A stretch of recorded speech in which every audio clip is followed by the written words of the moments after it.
All right. Thank you for joining me today as we sit down to go through the judge feedback from the recent callings.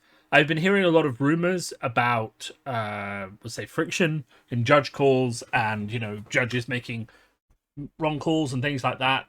So I put out a short survey, basically said, were you at one of the recent callings? How many judge calls did you make? How satisfied were you with the responses? What were the main issues with the response? What were any particularly really bad instances that you encountered? Do you have any positive feedback to give? And obviously, do you have any really nice things you want to say, so people could also give us some good responses and it's not just bad ones. In total, we got 26 responses, and we're not gonna read through all of them. We are gonna sort of read through them a little bit. I did promise that the responses would remain anonymous, so we're not gonna dive into what specific people said and things like that, but I do think it is quite interesting. So I'm going to show you my screen just for a little bit, and then I'm going to sit down and read through some responses. But I think there are just some, some sort of more data-driven things that I think are kind of interesting. So if we look at the first question, so sort of, did you attend one of the recent callings? Obviously, the majority of people did. How many judge calls did you make over the weekend? The majority of people were making between 2 and 5 judge calls. Now, remember, there were, on average, there were 3 big events. So the idea that you've only made 2 to 5 judge calls is actually quite low. I would have expected a lot more people making higher numbers. That being said, I made about 5, I think, in the total of the weekend. Usually just to clarify rules that I knew were correct, but my opponent didn't know because they were very fringe.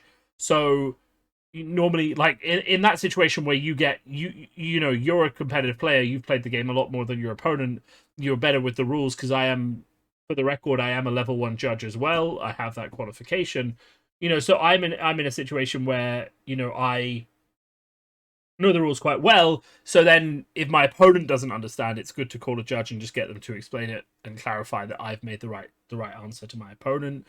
Were you satisfied with the judge responses? 65% said yes, overwhelmingly a good amount of positive feedback about judging, and 34% said no. So there was a bit of issue there in terms of resolving of judge calls. Now we're going to turn that off just because I don't want to show you guys individual feedback. In terms of what were the main problems with judges, the largest one came to a lack of judge knowledge. After that, it was the fact the incorrect ruling had been given. A few people said that judges were giving out too much information to their opponent when they explained judge calls, which we'll get into in a second. A few people had issues with the appeals process. So there's a few right-in answers as well. So let's just start off. So lack of judge knowledge, that's a bit of a tricky one. If you're talking about the World Premier event, everyone kind of had a bit of a lack of knowledge, but I definitely heard a few instances where judges gave the wrong ruling. Some people said that a non-attack action counted as a chain link. Obviously, it doesn't. There were some issues with the specific, that if you look at the new Draconic cards, some of them say target, which means you have to have an Ash in play before you play them. Others say do X and then transform, which means you don't have to have an Ash in play when you play them. That caused a lot of problems even for the judges. But also, to be fair, I did also see a number of judges who were making incorrect calls, didn't really know what they were supposed to say, and obviously had to consult, get backup for pretty much every single answer. Now, I will say, and this is an important part of how I want to analyze and remember this event, is that LSS, especially where I was in Madrid, brought in more judges than they needed to. Maybe they thought the event would be bigger, but I prefer to believe that we're at a very critical point in the game where we need to get judges leveled up as much as players need to level up. We need to get a lot more people enjoying traveling to judge big events as part of a big judge community and feeling valued, respected, appreciated, and more importantly, having a good time, right? Because it doesn't matter. I mean, you're never going to be able to pay judges enough that they're going to come and have a bad time at the event just for the sake of judging it, right? I mean, I think they were being paid reasonably well to come to the event for the whole weekend, in terms of both product and cash. we won't go into details. I know exactly how much they were paid. I thought it was reasonable in terms of product and payment, but I won't go into specifics. But what I'm saying is that like we need a situation, and this was communicated to me, and I definitely agree with it by a few of the judges, where they need to just be having a good time and coming, because we need to level up our judges as much as we need to level up our players. And the only way we do that is by making sure they come, they're not punished too harshly for making mistakes. Obviously, if they are repeatedly bad, then they're just bad employees. You don't hire that person again to come back to your event, but you need to give people a few events to scale up to the level of judging a calling. And this is the second European calling. A lot of the judges might have judged the last one, but there's a big difference between judging like an RTN or a ProQuest and judging a calling in terms of the level of calls. And I think that's quite important. Like at a ProQuest or even at the Premier weekend, the level of calls is often, does this have go again? Does this lose go again? Can my opponent play that? Judge, my opponent pitched wrong. Judge, my opponent has played a card they can't play. He's drawn an extra card. And then the example, here's a good example actually from the weekend from my own team. Judge, I've triggered this effect on my mentor. It's requiring me to search my deck for a specialization. I opt not to find a specialization in my deck. I don't wish to reveal hidden information to my opponent. I'm not telling him whether or not there is a specialization in my deck. I choose to fail to find a specialization. I don't want to have to search for it. Right? Now, my opponent pitched wrong. My opponent drew an extra card. Very, very clear situations. They have specific fixes. It's easy to know when someone has done something wrong. But more specific, more nuanced things. Can you choose to fail to find a card when you search for it if you have it in your deck? I mean, if you know you have it in your deck, the judge can check you have it in your deck. He can prove that that is a value of a card you have, right? That's also free information for your opponent. How do you resolve that situation? There you go. So that's just an example. I think it's a good example of the differences between judge calls at high level play. Judge, can I resolve it in this way so that it causes this effect? What happens? Does this trigger in this way? And a few things need to happen for judges to level up to that point. It's not just about knowledge. Remember that we have lack of judge knowledge as the top answer, but and incorrect rulings obviously tie into that. But the next two were too much information given to my opponent. And what that means is that when you start judging those high-level events, you need to be in a situation where you're not giving away advantage at the table by talking about things in such a way that that the opponent of the player who's asked the rules question gains an advantage through your presence at the table, right? And that can be as simple as, if I ask you a ruling about whether or not something has go again, it sometimes is the best solution to just say yes or no, and not to explain the layers around why it has go again, what could be implied by that. So an example that I've seen and has happened is that, someone asked the judge, my opponent isn't representing his resources by, with a dice. Can I ask him to confirm he has no resources left? And the judge said yes, but also he does have a tunic counter, right? You understand the layering there is that I have no resources floating. I have to give that information to my opponent. That's perfectly fine. But the judge should not be giving my opponent free information about my board state, because if my opponent doesn't notice I have a tunic counter when I say I have no resources, and then assumes that he can do something, or I can't pummel, something like that, then we're in a situation where the judge has helped my opponent through the judging process, which is not what's supposed to happen. Yeah.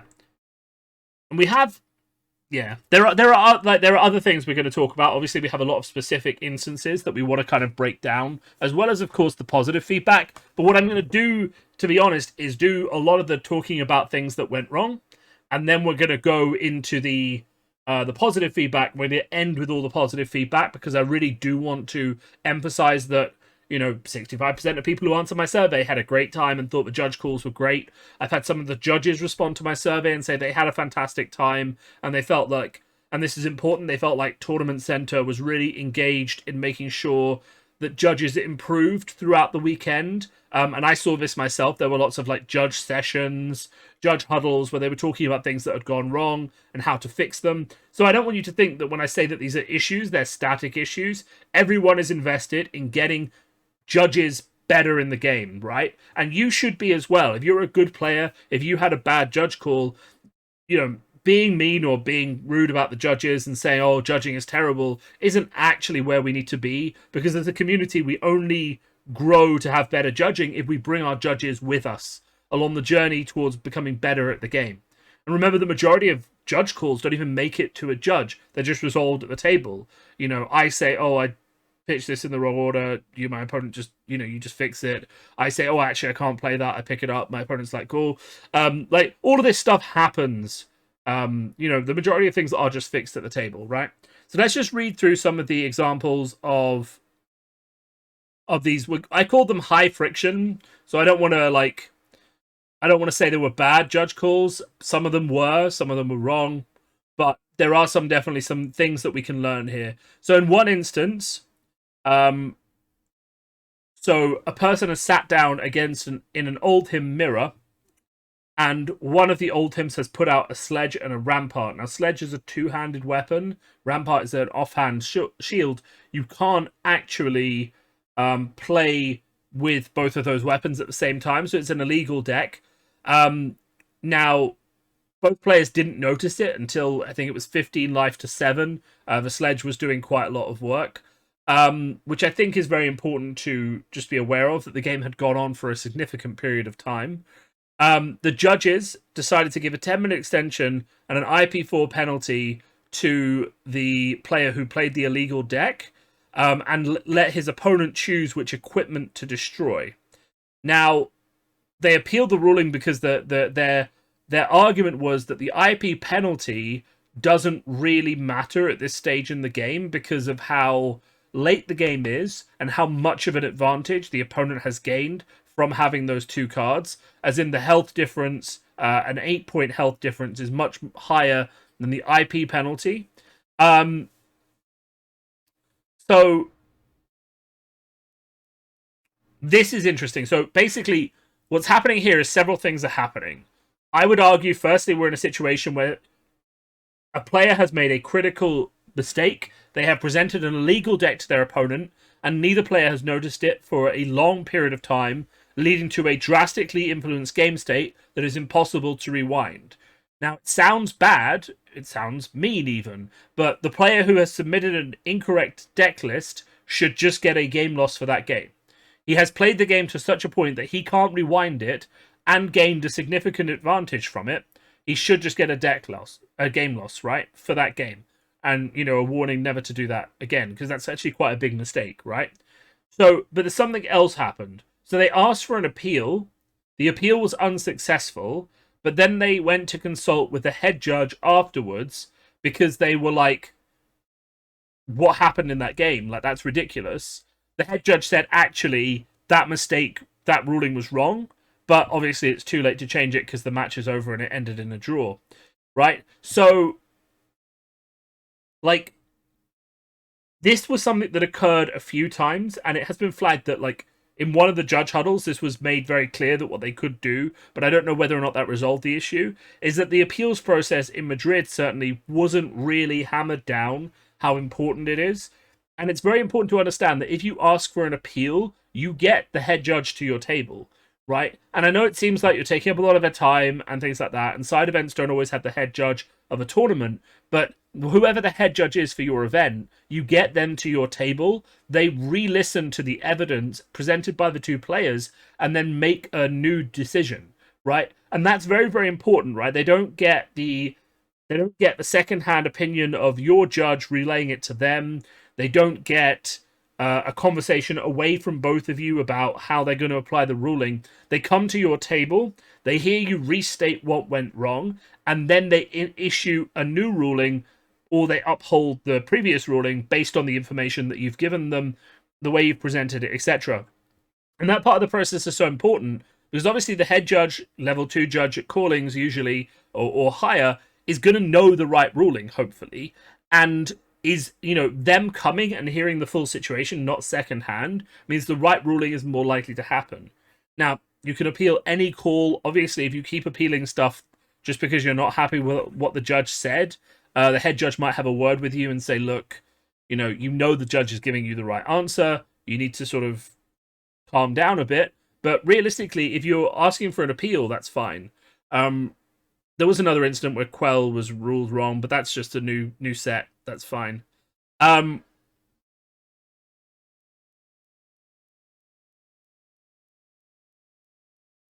So the next response was actually from one of the judges who responded. And I agree with him completely. So he said, you're not going to have a 300 player event without things going wrong, especially when there's real money on the line. There's a lot of difficult calls to make, and some are going to be wrong.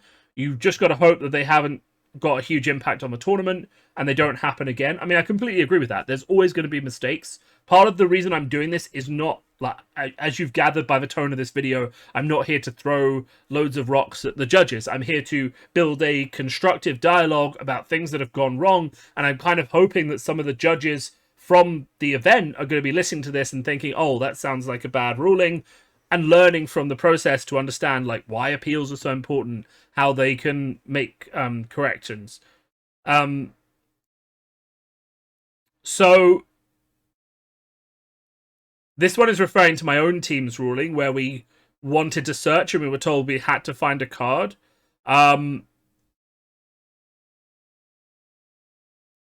So basically, we also had the similar thing. We didn't actually get the head judge or the appeal judge when we asked for an appeal. We got I went and spoke to the head judge and they said this is how it is.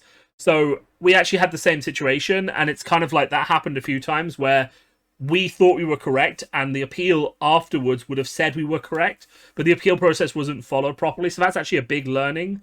Someone else is saying a judge allowed an opponent to stall by giving him 90 seconds per turn when he had no cards left in his deck. Yeah, that's very important. Like, if you're watching the last round of the tournament, you have to kind of be aware of how much time the person is taking. They can't, if they haven't got that many cards left, they can't take a lot of time.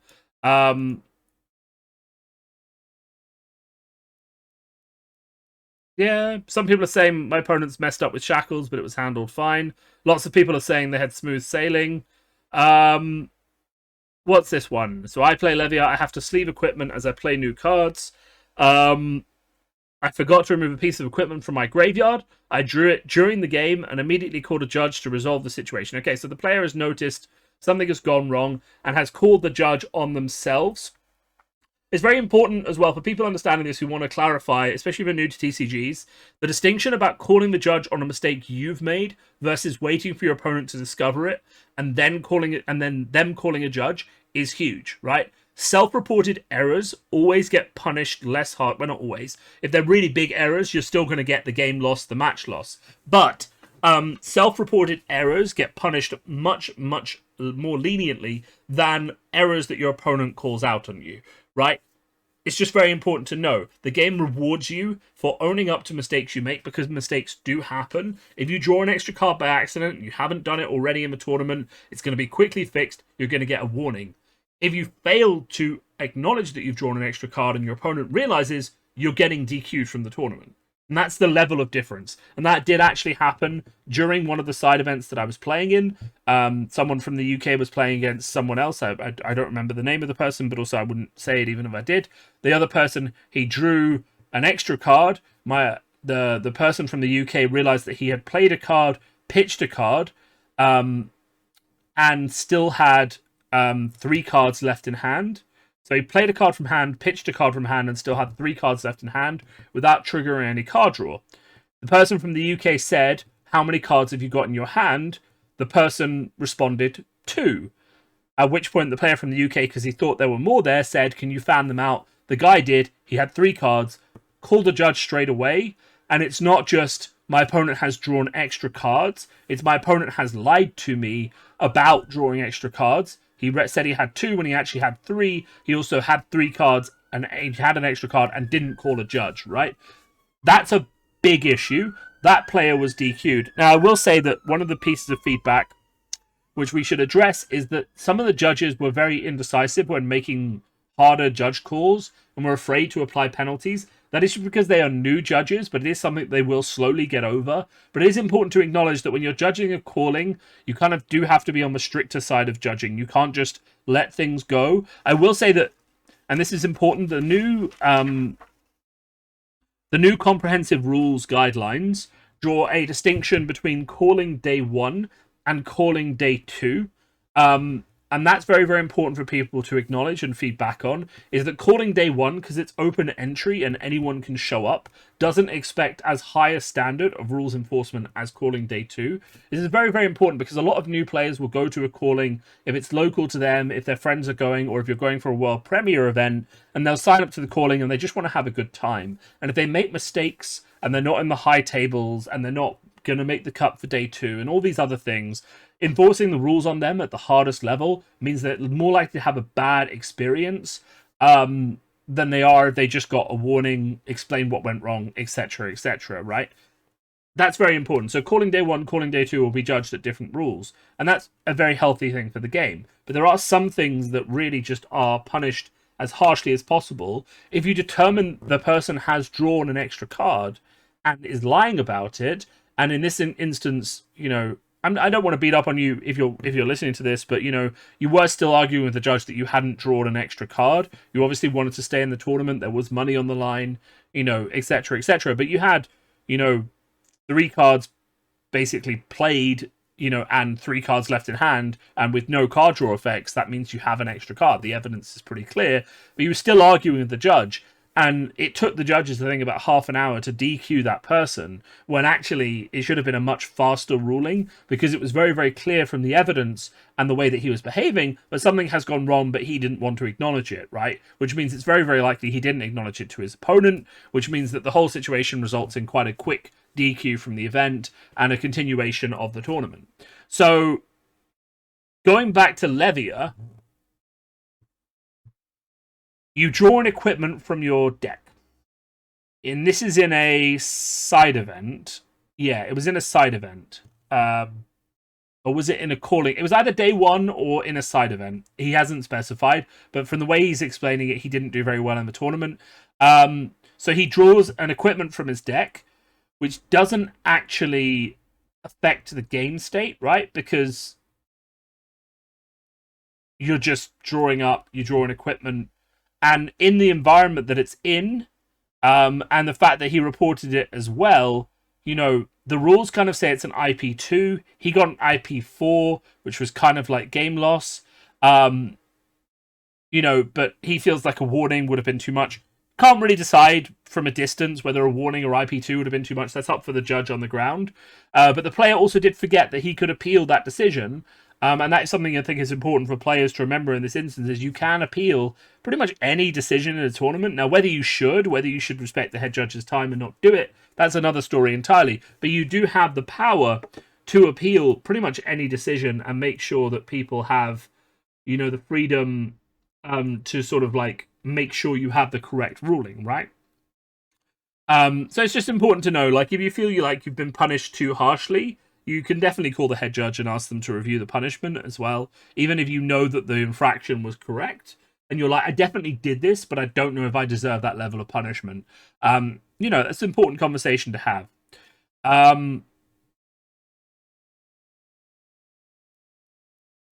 So the next one I'm going to skip over because, well, okay, the next one I'm going to kind of skip over because it involves a load of layers of 2 players for getting multiple instants, Crown of Seeds, Exude Confidence, Sink Below, just loads of layers of problems, right?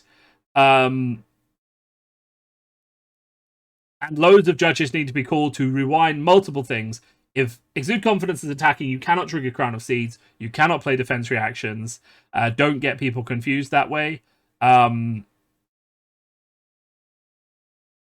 During one of the side events, my judge gave the opponent 3 intelligence, so that's an IP4 penalty for the first 4 turns of the game for being late, which seems like a really harsh penalty for side events. Had I known the ruling he was going to issue, I probably wouldn't have called the judge over. So this is a situation where The penalty seems like very, very harsh for a side event. I would agree. An IP4 penalty in a side event is very, very harsh. And the opponent regretted the ruling that had happened. I kind of like this is a bit of a tricky one. Um, I think you should always call a judge if something goes wrong. I feel like that is a very harsh ruling. I think that's not always going to happen. And I think there is a window for the opponent to argue for leniency. Like if you're sitting there and the judge issues a really harsh ruling for something you don't think is that serious, you can say to the judge, I don't think it's that serious. Can we have that rolled back? Because ultimately the only like it is there's two issues at stake here. There's the integrity of the game and the tournament, and there's the integrity of the match and giving you a just reward for playing by the rules and your opponent a just penalty for breaking the rules, right? But ultimately, if it's not a tournament affecting issue, so if your opponent isn't being aggressive or doesn't need to be DQ'd or any of those things, then it is kind of on you as your opponent, as the opponent, to say, actually, I'm fine with there not being a penalty in this case. Now, the judge may feel like he has to enforce it anyway as an educational lesson, but, you know, it's a bit of a tricky one for sure. I've definitely seen situations where the judge has issued a penalty and then left the table and the opponent's been like, nah, let's just play the game. I wouldn't recommend doing that necessarily. Penalties are awarded for a reason, but equally, if you're playing in a casual side event and you feel like a penalty is very harsh, you can understand why some players have done that. And there's a comment here just about how people aren't allowed to concede with one after time is called, which leads to a lot of friction between players who are trying to get the other person to take damage. It seems like it's very easy to force a draw with Oldhim. Yeah, I don't know about that. I mean, Oldhim's not going to be around in Blitz for very long, but that's okay. The next question was, what constructive changes would you like to see to the LSS judge program based on your experiences? We'll get into that in a second, but I kind of just want to highlight the examples that I've given. We have areas where judge knowledge is not up to scratch. That's fine. They will learn. We have areas where rules enforcement was either too strict or too soft. It's very, very easy for new judges to either stick to the letter of the law in terms of punishments or to be wary of inflicting super strict punishments because they're afraid of overstepping. Both of those things are also resolved in time by just judge training and judge experience, where they feel a lot more confident knowing what tournaments it's okay to give someone a break in and what tournaments it's very important to be very, very strict in. So the calling is a tournament where, especially on day 2, it's good to be very, very strict in. But a side event like 8-person draft to the calling is the opposite. It's a place where it's very, very good to be very educational. And I think the new REL guidelines and the new REL levels are going to be very, very good at helping people deal with, those kind of issues. So let's go on to constructive changes, right? Someone said there was supposed to be a buddy system, but it never happened. That's good. I mean, buddy systems would be pretty good. Someone else said, because, I mean, other people have done the level 1 exam as well. I've also done the level 1 exam. The feedback was generally that they need more explanations for how judges need to handle the non-mechanical side of judging. So it's not just, it's not just, here's a black and white answer. There is a lot of reading a situation, being lenient in some cases, being harsh in others, what we were just talking about, and understanding how to apply that leniency and how to apply judge discretion is quite good. This is just generally a piece of feedback on the level 1 judge exam, which most of you might not know. It is a multi-choice question, and there is a lot that is not covered by it. And one piece of feedback I had from a judge at the event was that he felt like the level 1 judge exam did not teach him how to be a judge. It taught him how to basically it felt like it was an exam that was meant to educate rather than test knowledge, and it was meant to catch you out rather than help you reaffirm what you knew. And there were lots of stuff in there that wasn't covered, and the only way to figure out whether or not it's the right answer or not was to fail the exam, get the answer wrong, and then do it again. So there was a bit of feedback on the judge exam itself. I personally would agree with that. But, I know they're going to constantly be revising it, so hopefully they'll take that feedback on board and revise it. Someone's also said it would be great to have more information on plans for level 2 judges. There should be a limit on who can apply, but there should be a pathway which is public to understand how people get to be a level 2 judge. And once everyone can see what is required, then they have a bit more faith in their level 2 judges because they know what they've been through. An FAQ on common tournament issues like stalling, missed triggers, and maybe harsher punishments for stalling. I think that's quite fair to ask for. Better compensation for judges to have more incentive for the knowledgeable players to play. I think that's tricky. A lot of people like playing the game more than they like judging the game. I think you are going to have to train judges rather than expect good players to come back and judge for you. Judges should have a tutoring session. That sort of stuff was going on the entire weekend. Someone said they felt the community felt really friendly, but judge rulings felt more like being pulled over by the police. The way a warning for missed triggers is issued felt like getting a speeding ticket as opposed to being educational. I think this is the thing about, like... So this person is basically saying that they would like a judge program coaching on how to deliver messages and reading situations. I think guidelines on like message delivery and reading situations would be quite useful. I will say that if you're going to a professional tournament, getting a warning and something like that is supposed to feel like a big deal. At a more casual event, it can be more educational. People should issue less warnings and more conversations. But you know, at a large event, you are supposed to be a little bit scared into playing properly, playing carefully. Some people think intellect 2 or 3 or 4 turn penalties is just too big a penalty. They need to scale a bit better. That's basically a match loss, so they should just either decide it's bad enough to give you a match loss or give you a lesser penalty. I think that's good. Train judges so they can deviate from suggested penalties. Yeah, that's fair, but sometimes you just need to stick. Policy regarding mark cards should be revised to include intent. I mean, mark cards always kind of implies intent, but you can't gauge intent because you can't read minds. And at a high level of competitive play, you kind of have to assume, well, not assume that the person is intending to cheat, but just assume that because they can get an advantage from it, you have to punish it as if they were going to get an advantage from it, especially if it's a repeat infraction.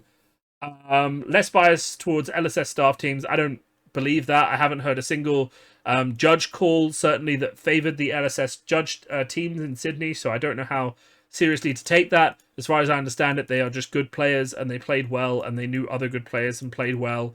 But I don't, you know, I've said my thoughts on this before. If it was a brand new meta with a brand new set, I don't think LSS team employees should be able to play. But in this late meta, in a team event, it's literally the least impact they could possibly have on a meta. We all knew what the best heroes were. You know, Kasai, Oldhim, Chain, Kano, Rhinar, right? We all knew what they were. We'd all practiced with them a load. Having the LSS teammates in, unless they've got some super secret spice, which, by the way, they didn't have, really doesn't affect the meta at all. So I don't necessarily agree with that.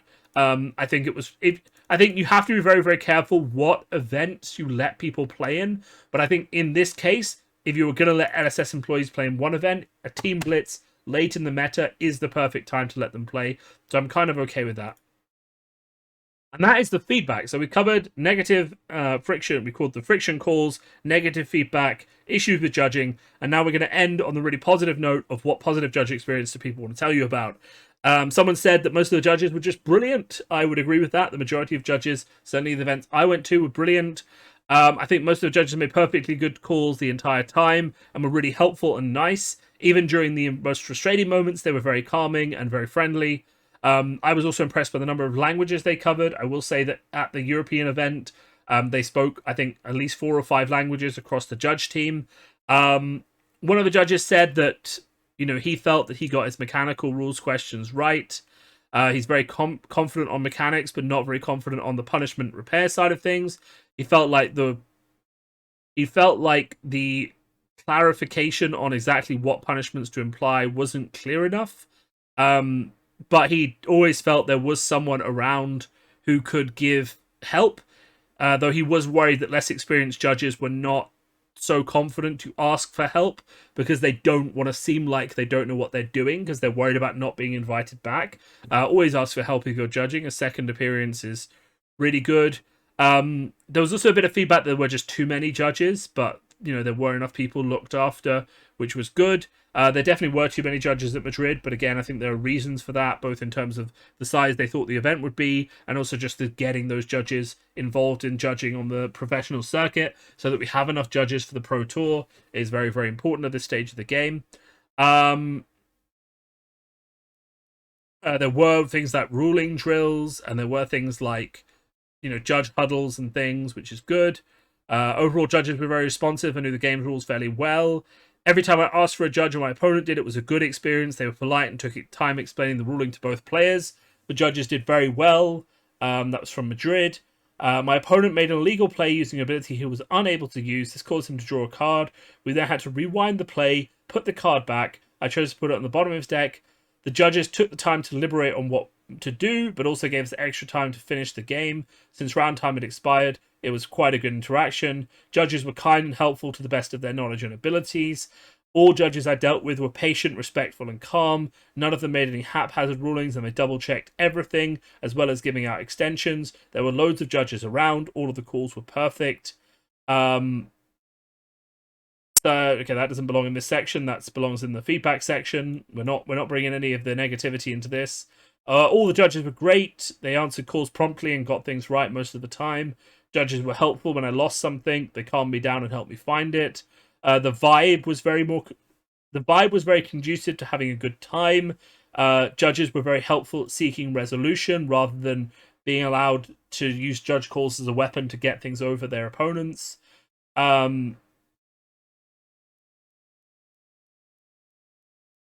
Judges came over proactively when people were missing from the round start. And opponents were actually saying, no, we don't need a punishment if the person is late. So that's quite good. Judges just showing up and being proactive. Judges explaining what happens with abilities in quite good detail, so both players feel like they learned and would learn how to do it better again. Sydney judge team was fantastic. Very few issues. Did a really good job. I got deck check submitting the wrong equipment as a mistake or joke. Judge saw that I originally submitted with a missing equipment slot. Let me change my deck list with an IP4 penalty. This is someone calling out the fact that the judge let him put his deck to the way it should be and just gave him a penalty for it and didn't punish him harder. I will say don't get your deck wrong, but I think it's good to acknowledge when you're wrong and to take the punishment that makes sense and just be happy that you've been allowed to correct the mistake. So overall, there you have it. The majority of people who attended these events, regardless of any of the FUD or anything like that you hear online, were happy with the judge rulings. There were mistakes made. There were specific issues of friction. There were problems with the appeals process. There are lots of learnings that came out of these events. And remember that in some parts of the world, namely in Europe, this is only the second calling. So this is only the second large event where things like this could go wrong. And judging will get better. And also, there was just a load of positive feedback from people who had a load of really positive judge interactions. I think that's the most important thing to remember, is that judging isn't going to be 100% all the time. Judges do have to rise up with the player base that they're rising alongside. And the only way we get judges is by making sure they feel safe, respected, engaged, well treated, and that we want them part of our community and part of our game. They're not separate from the Fab community. They are part of our Fab community, and they need to be treated as such, and they need to be appreciated for putting in just as much time as you do as a player, unless you're super sweaty, to learn all the rules, to show up. I know they're getting paid, but still, they still have to show up and give us their entire weekend and maybe a day of holiday or something like that just to judge for us. So do be really appreciative. Don't be afraid to give criticism or, make an appeal or say something to the head judge after something goes wrong. Give positive feedback. But we can't be in a situation where we're tearing our judges down. We have to raise them up with us, and that's very, very important. And that's kind of what I want to lean on as sort of a very positive thing. So we've heard a lot of the frictions. We've heard some of the things that are going to be affected by the new REL. There are some interesting calls. I know there was certainly some interesting calls involving marked cards that have now been addressed by the REL. And I do just want to give some feedback because I like to do the sort of thing where I shed a bit of light on, a lot of the rumors and the negative discussions and the FUD and all that kind of stuff, and actually just put it into a bit of clarity. There definitely were judge mistakes. Players getting DQ'd in the top 4 for having a marked foil, is technically a mistake on all sides, right? Especially if one team in the top four gets that punishment and another team in the top four doesn't. You know, that is a judging mistake that needs to be resolved. But on the whole, people seem to be very happy with judges right now, and I just want to echo that and kind of support them, as well as being constructive on things that I think the community can improve on. So that's my video. I hope you've enjoyed it. Do feel free to tune into any of my other Uprising content that I've been putting out recently, including sort of my pre-release guides. I'll also be doing sort of an initial deck building session with all the heroes that might be up by the time this video gets uploaded. So if you haven't seen that yet, do check it out. It should be really good. Thank you all for listening, and I hope you enjoyed this video. I really do like a deep dive every now and then, and I'll speak to you all soon.